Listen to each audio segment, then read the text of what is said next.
Bonjour mesdames et messieurs, très content de vous retrouver sur la 7 TV, la chaîne de la vérité, dans votre émission 7 Actu. Chaque fois avec plaisir la ñuy am jàkkaarloo ak yéen pour waxtaan ak yéen ci actualité wàllum politique wàllum développement mais également wàllum société. Tey nag 7 a l'immense plaisir de recevoir ci plateau bi Ibrahima Ndoye, le directeur de cabinet du maire de Sangalkam, donc nekk également notre ancien teacher, ancien professeur. Je pense que, mais pour le moment, on va prendre le statut d'ancien professeur et de mettre ça de côté. Le temps d'affronter le directeur de cabinet du maire de Sangalkam. Nous devons nous waxtaan bi et puis en fin d'émission, Inch'Allah, on pourra revenir sur ces magnifiques souvenirs là yoo xamante ni moo ñu lié. Ibrahima Ndoye am naa mbégte dalal ci plateau bi di la ziar bu baax di la bàyyi nga ñëw ci internet. waaw defoo maa ngi delloo ziar di nuyu internet yi di dolli sargal 7 Truth bi ma jox occasion pour ma waxaat fii dama ne waxaat pour la 3e fois. ñëw naa fi 2 fois. bi mooy 3e fois bi ma fiy ñëw. te vraiment seen chaîne bi chaîne proximité jege na askan wi waa Sangalkam ak commune Bambilor ñëpp gis nañ seen bopp. parce que ñu ne fii la ñuy ñëw di becc seen xel ak seen xalaat. di ko partager ak internet yi. te di leen encourager. Machallah. Merci beaucoup. En tout cas, le plaisir il est partagé. Nous également avons un plaisir de recevoir sur notre plateau 7 Actu. C'est la 3e fois. Donc, Kergui, Danak Dofi Gan. Alors, fini commencer d'abord, mais on va faire un peu de la géopolitique au niveau international. Parlons de géopolitique, M. Ndoye. Alors, on parle de Trump d'abord. Mominga Hamatini, il a été réélu, je peux dire, après le premier mandat à Monofi. Bon, il y a beaucoup de peur au niveau des Africains surtout. Qui connaît Trump connaît un peu son arrogance, également sa volonté à s'afficher, à montrer que voilà, c'est un leader et puis indépendant. Déjà, nous analyser sa réélection à la tête des États-Unis. Bon, Donald Trump, comme nous l'avons dit, Trump 2 là. Parce que Trump 1, moi, son premier passage. Déjà, si vous avez gagné l'élection, il y a un aduna. Parce que nous avons dit que quelqu'un ne peut nat. Quelqu'un ne peut wax fan lay yem ak fan lay commencer capable de coup de théâtre. su ma doon wax nag il est un peu capricieux. La personnalité de Trump dafa naxaree cerner. boppam la gëm Amérique la gëm. dama lay wax ne Trump gëmul lu dul boppam ak xalaatam ak fa mu bëgg jëme Amérique. pour rappel biñ ko gagné le 6 janvier 2021. Oui. Pour la première fois, c'est histoire taarixu Amérique ñu gagné un candidat mu contesté que ne y a un coup d'état assiégé Capitole bi ba mu am 5 morts. Parce que foofu la ñuy def la certification des résultats. mooy dernière étape bi nga xam ne mooy confirmer que ne ki gagné ak nañ ko noir sur blanc. Oui. Avant muy prêter serment. Donc loolu mosul am dans l'histoire des États-Unis ba ñu condamné ko. Ça veut dire mosul accepter sa défaite. pour wane ne nit ki ni mu mel. mosul accepter sa défaite. Trump ñëwaat mu bett ñëpp. Kamala Harris c'est un démocrate. Oui. mais moom moo nekkoon colistier ou le président sortant Joe Biden. Joe Biden, yeah. Biden a abandonné. en cours de route parce que dafa magal. Kamala Harris ñëw espoir am. Trump gagné ko. dans un premier temps loo seetlu mooy Amérique pareegul. pour jox jigéen seen nguur. parce que exemple madame Clinton. Oui. mu ngi fi. kooku dafa gagné mu ëpp ay voix mais Trump moo gagné parce que système électoral Amérique moo demee noonu y a le système des grands électeurs. mu ngi ëppale ay voix mais doo gagné élection yi. ku la ëppale ay grands électeurs mooy gagné élection yi. c'est un système électoral typique dans le monde. xam nga mais Trump gagnéem dafa gagné large dafa gagné boo xam ne dafa jéggi dayoo. d'habitude da doon serré. Ouais, l'écart. da doon serré. lu ko waral pourquoi américains yi jox bopp Trump. pourquoi couches yi nga xam ne mooy les couches les minoritaires. les couches faibles ñi nga xam ne seen doole amul bariwul noonu. mooy noirs yi. asiatiques yi indiens yi. cette fois-ci d'habitude ils votaient démocrate. mais ñoom ñëpp dañuy voter républicain. c'est parce que le coût de la vie aux États-Unis les classes moyennes dañ dem ba sonn ñu jébbal seen bopp Trump parce que projet bi mu leen jaay la. Make America Great Again. c'est-à-dire defaraat xar kanamu Amérique. ba Amérique nekkat fa mu nekkoon. c'est-à-dire dafay rêver indiwaat Amérique fa mu nekkoon pour moom Biden accident de l'histoire la. ah bon. pour moom c'est un accident de l'histoire. c'est quelqu'un koo xam ne amul dayo bu jiite Amérique dafa tuutal Amérique ñoom il croit en Amérique boo xam ne day am doole. tiim ñëpp. puissante. make America great again. America first la wax. c'est-à-dire Amérique d'abord. avant tout oui. waaw Amérique mooy cëru ba noppi. Amérique fépp. moo tax mu gagné élection yi bi mu gagné mais si la nag am benn genre chamboulement bu grave sur la géostratégie. tout à fait ak la géopolitique. parce que Trump dafa saturer même l'espace politique américain daf ko saturer y a une saturation. c'est-à-dire daf ko pratiquement jaxase feesal ko boo xoolee ñi ko wër J.D. Vance.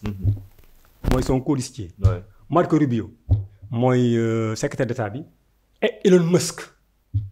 c'est des ultra conservateurs. seen bopp lañ gëm droit intéressé wu leen. démocratie intéressé pourtant droit ak démocratie c'est des valeurs universelles. tout à fait boo xoolee Elon Musk ni mu bousculer l'administration américaine. parce que moom lañu investir pour une efficacité. de la fonction publique si je peux m'exprimer ainsi. ok mais da koy def. si xelam. ak xelu Trump. c'est-à-dire du ko def si àqu ak yelleefu doomu aadama yi. et ça c'est illogique. c'est illogique c'est que lu ko waral mooy ce qu'on appelle un unilatéralisme débridé parce que Amérique dafa am lu ñu faral di wax. l'America first. et doctrine de l'isolationnisme. boo jàngee taarixu histoire en termes da nga koy jàng. avec le président James Monroe. oui. le nom Monrovia mu ngi jógee ci James Monroe parce que Libéria. capitale mooy Monrovia. moom moo jëloon initiative que noirs yi nga xam ne esclaves yi nga xam ne les descendants d'esclaves yi nekk Amérique ñu bëgg ñibbi Afrique ñu leen indi en Afrique. moo tax le Libéria nañ ko créé. boo xoolee seen drapeau dafa xale ndoog réplique drapeau américaine. le Libéria n'a jamais été colonisé. ak James Monroe moo ko doon la politique de l'isolationnisme. Amérique dafa replié woon si dañu replié woon si ñoom parce que Amérique continent la. 50 états. am ay ressources. am lépp am une puissance mondiale. dominatrice conquérante. am ay valeurs. valeur ma la cité moo nekk mooy The Manifest Destiny. nous on a fait moi j'ai fait une licence en civilisation américaine avec option spécialisation en littérature négro-américaine au département d'anglais. The Manifest Destiny mooy la destinée manifeste. c'est-à-dire Amérique am na doole Amérique am na dayo Amérique boo xam ne Amérique bu jub une Amérique juste boo xam ne dafay taxaw sur les valeurs puritaines. les puritains c'est des orthodoxes. ñoo xam ne dañu gëm seen diine gëm ne kenn warul sañ fa salfaañe ak yelleefu doomu aadama moo tax Amérique intervenir fépp foo xam ne démocratie dañ ko doon menacer dañuy ñëw intervenir restaurer la démocratie. parce que ñoom dañ ne droit boobu yàlla moo leen ko jox. moom la le manifeste destiny. Amérique boo amoon ay valeurs Amérique boobu moo daan intervenir bi guerre bi amee deuxième guerre mondiale l'Amérique n'est pas intervenue directement en tant qu'acteur. dañu toog dans le isolationnisme. Europe de guerre Hitler avec la doctrine fasciste. la doctrine d'Hitler. ak Mussolini l'axe Rome-Berlin. donc ñu dominer ba assiéger une partie de l'Europe. Amérique boobu temps dafa def dans ça peut def évoluer dañu ñoom du ñu dugg si loo xam ne bokkuñu si. effectivement j'étais observateur. léegi cash and carry. c'est-à-dire da ngay fay armes yi nga yóbbu ko.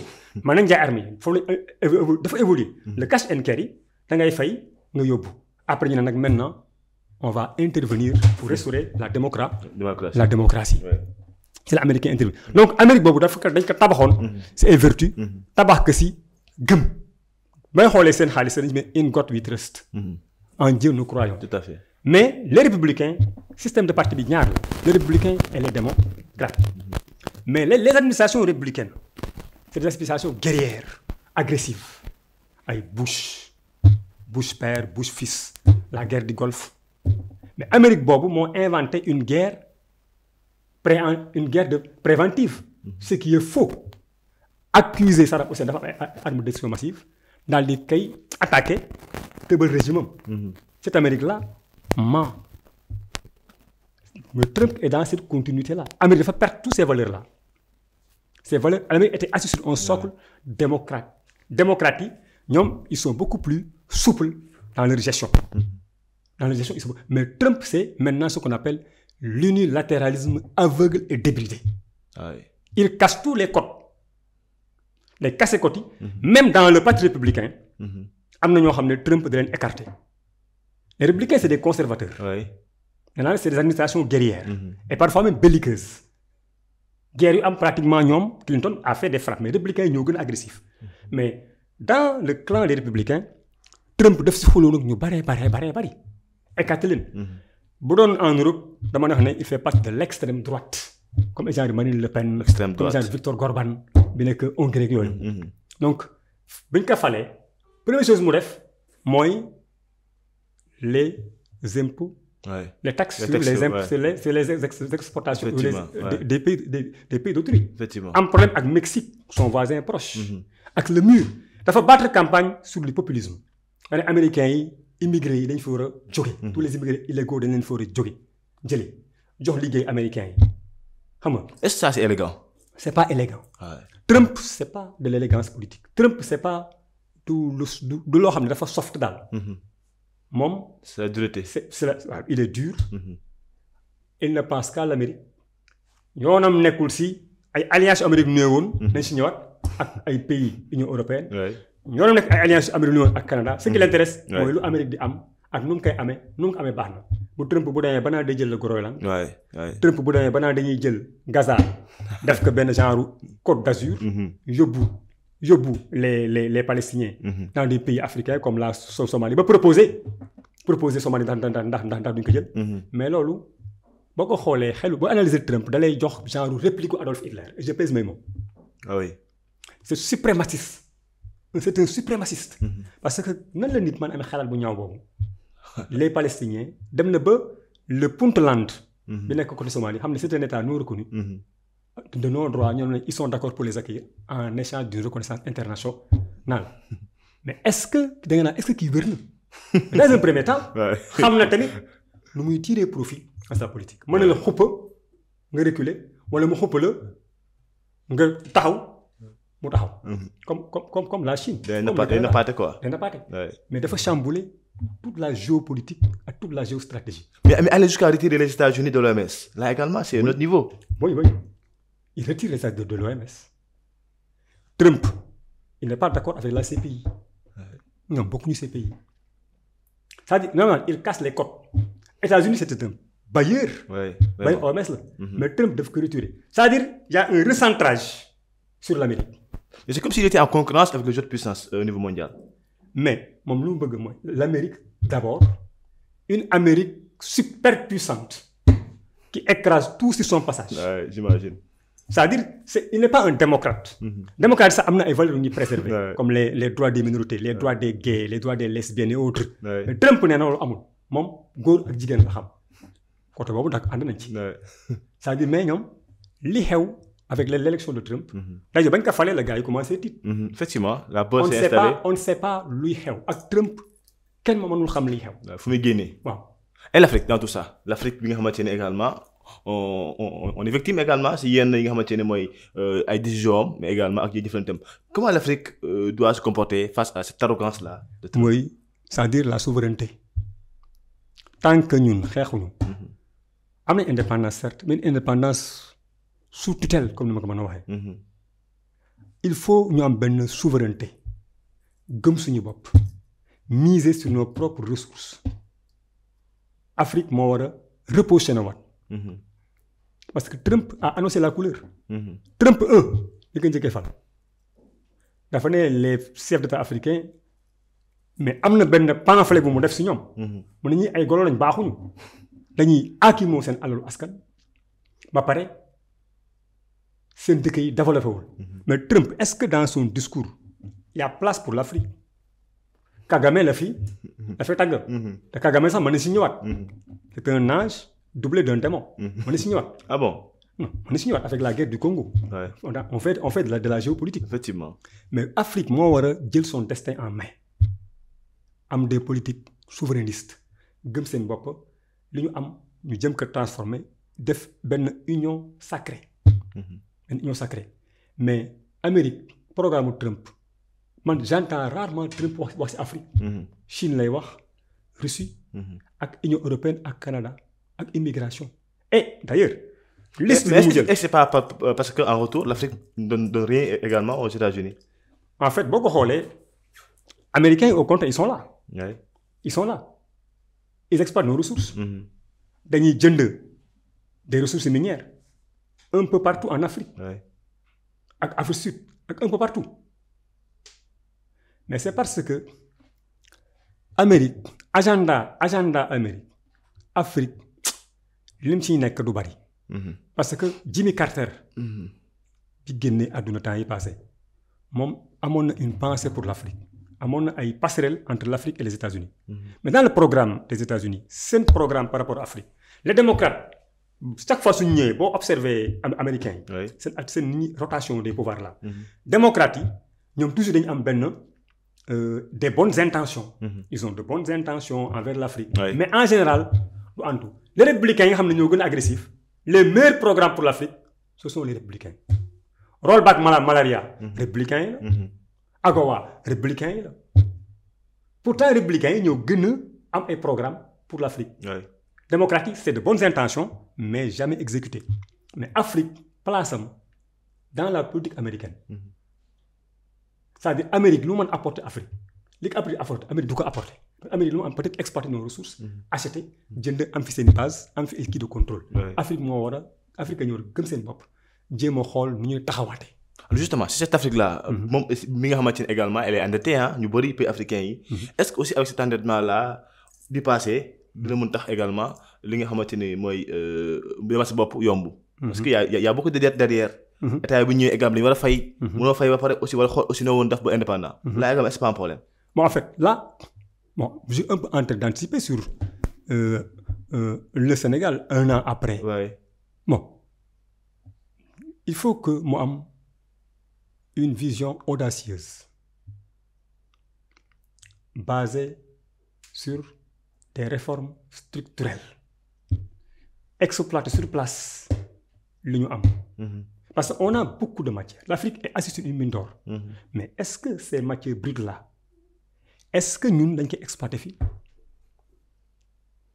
est-ce que am nañ des politiques qui nous permettent de transformer radicalement nos économies de manière structurelle te pourtant les mots pexe bi mu ngi fi. pexe bi mu ngi fi xam-xam bi mu ngi fi mais tant qu'on acceptera d'être sous tutelle des institutions comme le FMI comme la Banque mondiale mais ku la abali gët wala fi ngay xoolee. Tout à fait. Mais il faut ñu gëm suñu bopp am des ay réformes en profondeur. mais lépp a ngi fi l'avenir du monde mais c'est l'Afrique. Indiens ñu ngi fi. ils ont besoin de terre ils ont besoin de minerais les Turcs sont là. Sénégal bari na ay Turcs. Sénégal rek doy na temps fi Macky Sall nekkee. Tout à fait. donc l'Afrique dafa nekk une chasse gardée pour l'Amérique loolu ñun les Africains ñoo ko war a dindi avec l'émergence de nouveaux leaders politiques sans complexe. Adossés à leur peuple. nañ fa egsi bu ñu ñëwee en les 1 an. Justement est-ce que les chefs d'État africains même ont ce profil là bi ngay wax. am cette capacité à être là pour l'intérêt des Africains travailler pour l'Afrique est-ce que suñu njiit yi pare nañ carrément pour ce changement là dont vous parlez. En fait ñu si bari c'est le prolongement du système. xam nga Macron avec ses sous-préfets. Les sous-préfets de Macron avec le sous-préfet en chef le président de la Côte d'Ivoire Alassane Ouattara. Y compris Macky Sall qui est allé brandir sa sympathie lorsqu'on avait attaqué Charlie Hebdo en disant je suis Charlie. Ils étaient liés il fallait ñu dem par force ñoom ay femmes fu ñu leen téye xam nga amaguñu des leaders charismatiques. ñoom benn envergure politique bu lu mel noonu permettre ñu défier l'Occident. Lumumba. Peut-être que moment yi muy émerger en 1961 avec le Congo, le grand Congo, avec ses problèmes maintenant. Si le Congo, Lumumba échappé woon, mais Lumumba est une icône. Il a inspiré Thomas Sankara. Il y a Gamal Abdel Nasser, qui était l'idole de Kadhafi. Mais Kadhafi fu mu jëlee dañ ko rey. On l'a éliminé. Sankara, on l'a éliminé. Lumumba, c'est la CIA de concert avec la Belgique ñoo ko éliminé. Parce que le roi Baudouin de la Belgique, l'indépendance du Zaïre, mu ne vous êtes indépendant mais vous devez dépendre de nous maintenant on a besoin de vous vous avez besoin de nous soxla ngeen ñu si ay conseils mais Lumumba daf ko jàngi fi lañ ne attention il faut surveiller ce gars là. c'est des souverainistes race boobu moo amatuloon Afrique mais il nous faut l'émergence de nouveaux leaders. Rompre avec ce système là. c'est le système. Mais c'est pas facile quand même. Oui. C'est pas facile. Parce que Occident ba léegi ñu ngi fi. Américains yi ñu ngi fi. Tubaab bi ñu ngi fi. Chinois yi ñu ngi fi. Tout à fait. Adama Gaye a écrit La Chine et l'Afrique, le dragon et l'éléphant. Chinois yi ils le font de manière stratégique.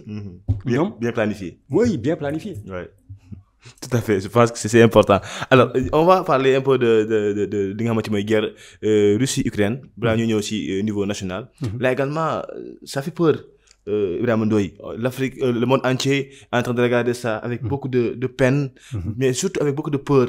On pense à une éventuelle troisième guerre mondiale, on ne le souhaite pas, mais est-ce que du ñëm foofu? Comment est-ce que vous analysez cette confrontation-là entre la Russie et l'Ukraine? Bon, en fait, moi je crois que foofu xam nga damay partir de Vladimir Poutine. Poutine, oui. Poutine c'est un fin tacticien. Poutine KGB la nekkoon. Poutine KGB la nekkoon. Moom c'est un mën naa wax ne presque c'est un dictateur. Il ne perd jamais les élections. Il n'hésite pas à empoisonner ses opposants. amoon na benn opposant j'ai oublié son nom daf ko empoisonné woon. Allemagne lañ ko fajee. Pour l'éliminer. mooy Prigojine. Prigojine. bi mu Wagner. c'est Poutine moo ko parrainé woon. Wagner ñoo nekk Mali ñoo nekk fépp ñoo nekk Centrafrique. mais Prigojine bi mu amee audace dugg Russie bay dugg ba sori tubaab bi commencé ko tàccu mais dañ def benn tunnel dagg tali bi comme ça du dagg voie de communication yi mais Prigojine dafa dee. est-ce que deewul si avion est-ce que piégé wuñu ko. Poutine il n'est pas un enfant de cœur. Il a le sens de l'anticipation. Dafa am benn faute bu Amérique bu Europe def. Avec la désintégration de l'empire soviétique. Depuis Gorbatchev. La perestroïka glasnost. C'était l'empire soviétique dafa réyoon. léegi bi mu désagrégé Russie dem Ukraine dem les États baltes dem ay Géorgie Azerbaïdjan Ouzbékistan tout ça c'était l'URSS l'ancienne URSS. Mais maintenant tubaab yi bon chute du mur de Berlin communisme bi est en berne. Mais les pays du pacte de Varsovie comme Pologne. Pacte de Varsovie moo nekkoon la réplique de l'OTAN. ay Pologne ay les républiques tchèques les pays de l'Est intégré l'Union européenne. Poutine mënoon digérer loolu. De plus en plus les pays baltes ay Estonie Slovénie am benn genre nekk des états satellites de l'Union européenne. Mais bi gars yi day def moom dafay seetaan tubaab yi. ñuy jéem a vassaliser les anciens états soviétiques. fekk am na stratégie am. bi gars yi jëlee tous ces pays là ñu nekk Union ay Pologne ak yooyu mu seetaan ñu jël les autres pays baltes. mu seetaan mu jékki-jékki déclencher la guerre des Crimée. Guerre des Crimée, la guerre de Sébastopol. Parce qu'en Crimée, il y a des russophones en territoire, en Ukraine, il y a des russophones. La femme, c'est des russophones qui parlent russe, des Russes pur jus, du logé, du dëkk en Ukraine. C'est des territoires en Ukraine, comme Donetsk. Vous vous rappelez, tu fais du sport. Shakhtar Donetsk. C'est un club, oui. C'est des Russes. Ukrainiens, oui. C'est des Russes. Il faut le profiter. Nenni, il a usé d'artifice. Mon ami, c'est des russophones. Mais c'est que beaucoup Ukraine n'est pas. C'est la provoquer la guerre de Crimée, occuper la Crimée. Les gens qui ont le territoire. On est la guerre de Sébastopol. Toi, il les a mis devant le fait accompli. De faire nous avancer, d'y happer les anciens États soviétiques dans les girons de l'Europe, d'y happer, mu def ko prétexte attaquer la Crimée, jël fa ay territoire.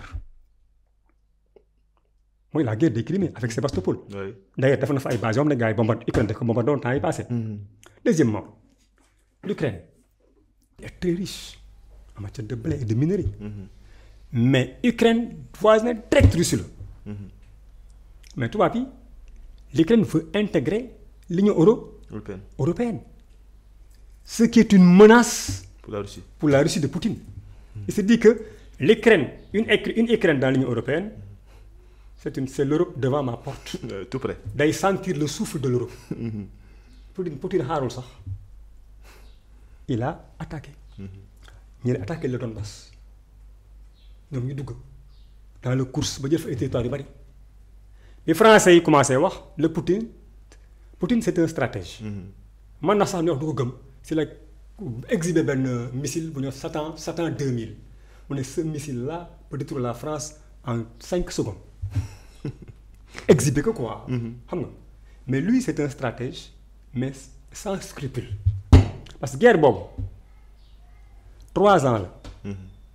3 pays ils intervenaient en armement. Oui. Mais des troupes au sol ils ne l'ont jamais déployé. Bien vrai que l'Ukraine résiste de 3 ans, mais le rapport de force est disproportionné. Et Trump le sait. Les Américains, avec du temps de Joe Biden, c'est un missile anti. C'est un missile patriotique. Les missiles de défense étaient postés là-bas. Mais Trump, avec le renseignement américain, était présent là. Mais Trump a toujours combattu, a toujours contesté la présence américaine en termes de financement en Ukraine. Même J.D. Vance. Il était sénateur de, j'ai oublié l'État, il était le plus féroce adversaire de Biden si nous participons à la guerre Ukraine en termes de logistique et en termes d'argent. Aujourd'hui, nous avons adoubé la Russie. Tu vois? Donc, c'est dangereux. Et l'avenir? Hein? Et l'avenir? Est-ce qu'on peut être optimiste pour pour retrouver la paix, pour un monde vraiment tranquille? Parce que les gens ont peur d'une éventuelle... Exactement. Parce que Emmanuel Macron, il a un discours va-t-en-guerre. Allemagne. Les Allemands ont proposé aux Français de gérer dans leur parapluie nucléaire. Actuellement, il y a une réunion en Europe. Nous voyons comment reconfigurer les forces terrestres en Ukraine. Mais nous avons dit la Russie est détentrice de l'arme nucléaire. Mais il y a crainte parce que la trêve de 30 jours proposée, mais c'est Poutine qui mène le tempo. Il essaie de gagner du temps. Parce qu'il a condition posée. Moi, l'arrêt des frappes de l'Ukraine sur Sébastopol. Parce qu'il y a un d'énergie. Les points stratégiques de la Russie. Il faut que Sébastopol qui a bombardé l'Ukraine. Et l'arrêt des bombardements dans la mer Noire. Parce que la mer Noire, il faut que Russie de femmes ait intérêt. Deuxièmement, Poutine propose, Dmitri Peskov, le porte-parole, il a proposé que le mandat de Zelensky a expiré depuis 2024. Il va falloir maintenant mettre l'Ukraine sous administration de l'ONU. C'est presque impossible. C'est une manière de gagner du temps. Avec la levée des sanctions de l'Union européenne contre la Russie de Poutine. Donc c'est des conditions quasi impossibles. Mais maintenant, dans les négociations, l'Europe est totalement écartée. Trump, il négocie avec Poutine. Trump avec Poutine en Arabie Saoudite, en snobant l'Occident.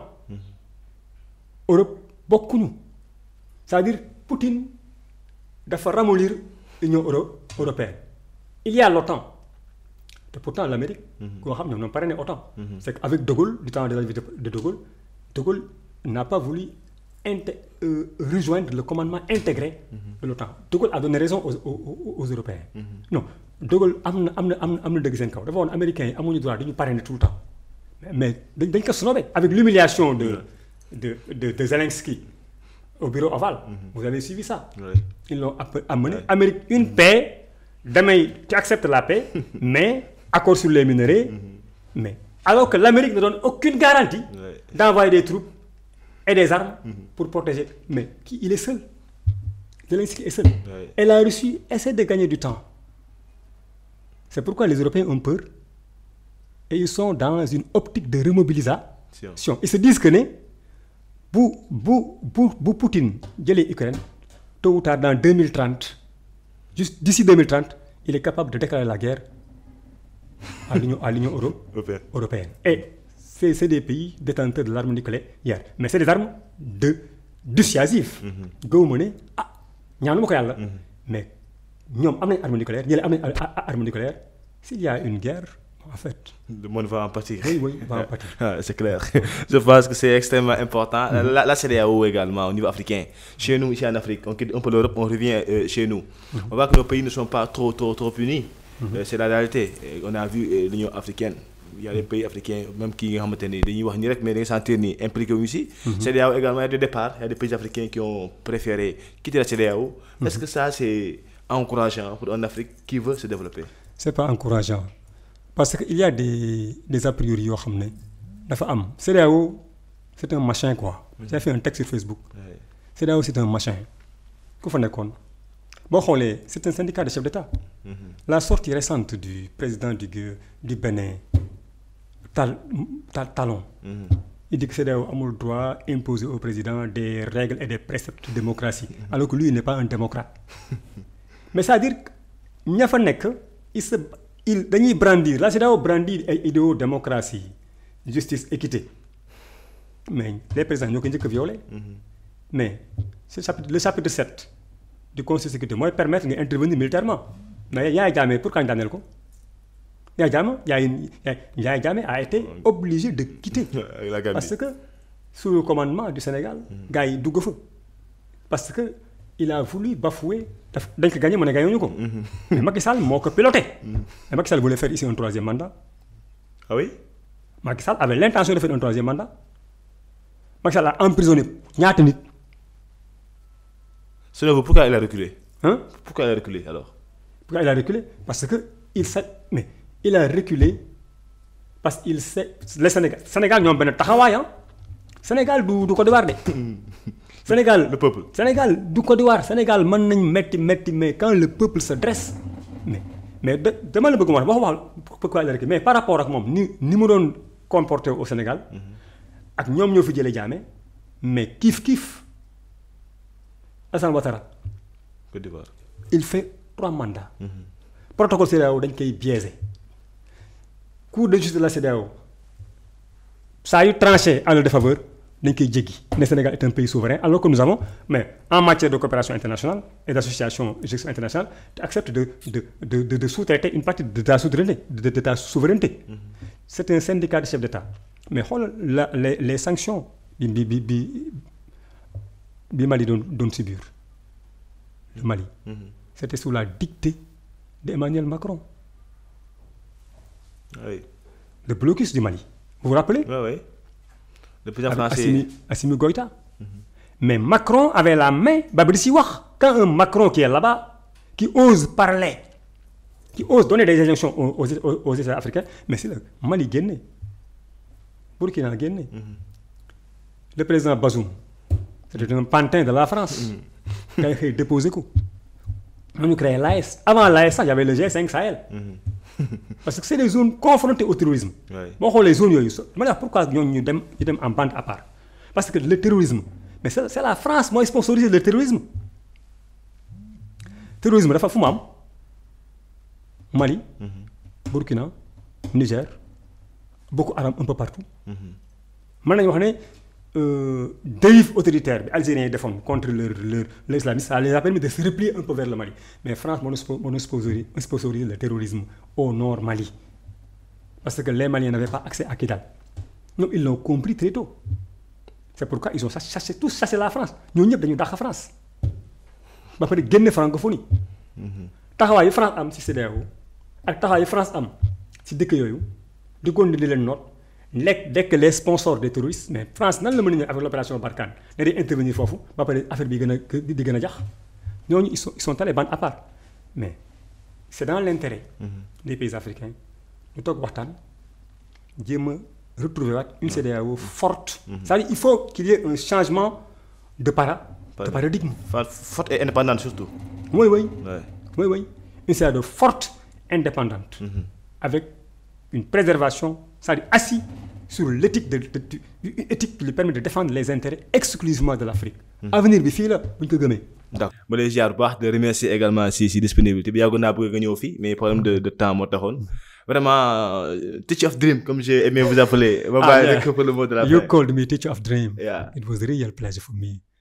Je me rappelle de la lettre que tu m'avais écrite. Nga ni def terminal wala première. Tout à fait. Terminal.